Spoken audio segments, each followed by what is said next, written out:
Okay, it's halftime in my football game right now, which is again right over there. So if I look over there by chance, that's why. Okay, Chapter 19 of Two Can Keep a Secret. Chapter 19, Ellery, Sunday, September 29th. Sorry.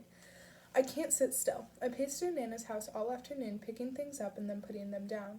The bookshelves in her living room are full of those porcelain figures she likes. Hummels, Nana calls them. Little boys and girls with blonde hair and apple cheeks climbing trees and carrying baskets and hugging one another. Nana told me when I picked one up a couple of days ago that Sadie had broken it when she was 10. Knocked that one on the ground so its head split in two, Nana said. She glued the pieces back together. I didn't notice for weeks. Once you know to look for it, though, it's obvious. I held the porcelain girl in my hand and stared at the jagged white line running down one side of her face. Were you mad? I'd asked Nana. Furious, she said. Those are collector's items. The girls aren't supposed to touch them, but Sadie couldn't keep her hands off them. I knew it was her, even when Sarah told me she'd done it. Sarah did? Why? She didn't want her sister to get punished, Nana said. For the first time when talking about Sarah, a spasm of relief crossed her face. I was always a little harder on Sadie, I suppose, because she was usually the one causing trouble. It didn't occur to me until just now that some of that sadness might have been for my mother, for another cracked girl broken and pieced clumsily back together, still standing, but not the same. There's only one family photo in the living room. It's of Nana and my grandfather looking like they're in their late 30s and Sadie and Sarah around 12 years old. I pick it up and study their faces. All I can think is they had no idea. Just like Brooke's family had no idea. Or maybe they did. Maybe they've been worried since Brooke's locker was vandalized and the bloody meat was thrown on her car, wondering if there was something they should be doing. Maybe they're sick about it now, because it's almost 1 o'clock and nobody's heard a word from her. My phone buzzes and I put the phone down to pull it out from my pocket. My pulse jumps when I see a text from Malcolm. Can we talk? I hesitate. I thought about texting him after Officer Rodriguez left, but I didn't know what to say. I still don't. Gray dots appear and I forget to breathe while I watch them. I understand if you don't want to. The thing is, I do. I text back. Okay, where? Wherever you want. I could come by. That's a good idea, because there's no way Nana's letting me out of the house today. I'm surprised she even went to the basement to do laundry. When? I ask. 10 minutes? Okay.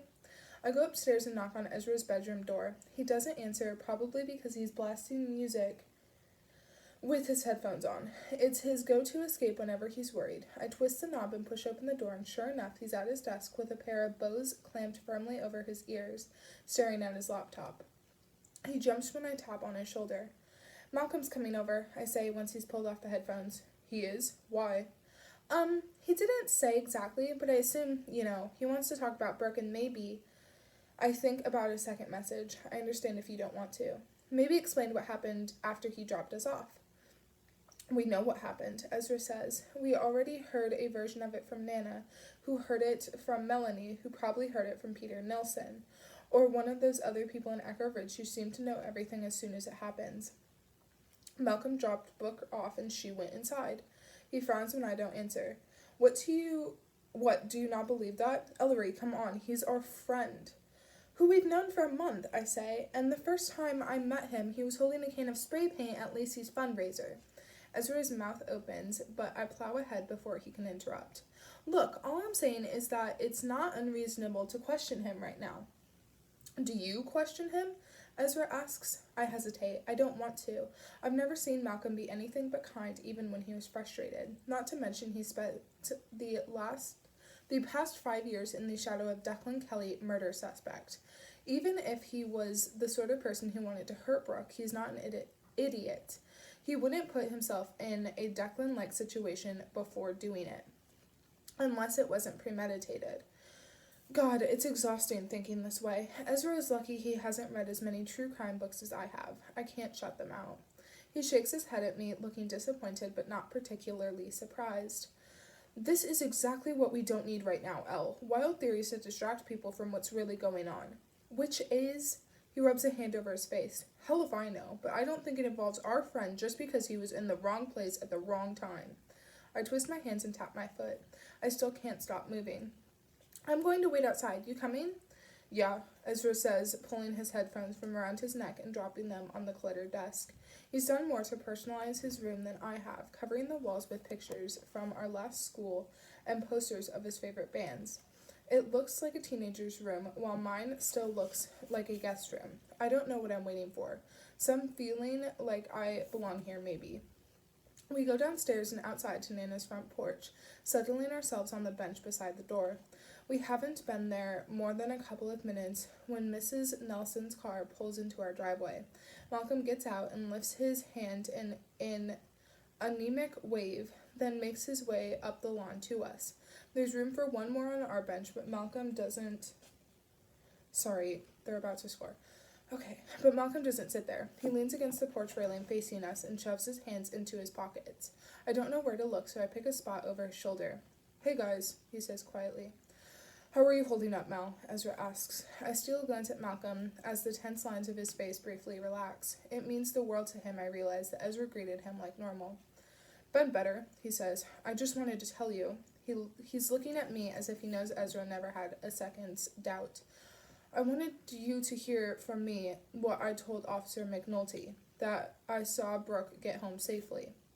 I watched her go inside and close the door, and then I drove home, and that's all I knew about anything until this morning. We know, wrong place, wrong time, Ezra says, echoing what he said upstairs. People can't hold that against you. Well, Malcolm slouches lower against the railing. The thing is, Katrin is saying stuff. He swallows hard. She thinks Brooke and I were hooking up. I grow rigid as Ezra inhales sharply. What? He asks. Why? Malcolm shrugs helplessly. I don't know. She asked me last week if I'd take Brooke to homecoming, since she'd just broken up with Kyle and didn't have a date. He darts a glance at me, which I catch out of the corner of my eye because I'm staring over his shoulder again. I didn't ask her, and Katrin never brought it up again, but that's the only time she's ever talked about Brooke and me. Even then, she said we'd just go as friends. I look down and watch a ladybug crawl across one of the porch floorboards until it slips through a crack. I thought you and Katrin got along, I say. I thought so too, Malcolm says, his voice heavy. I honestly don't know where this is coming from. I'm sick about it. I'm worried out of my mind about Brooke. But it isn't true, at all, so I wanted you to know that too. I finally met his eyes full on. They're sad and scared and, yes, kind.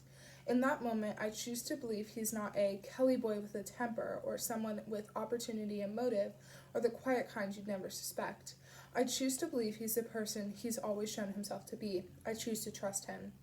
We believe you, I say, and he sags visibly with relief.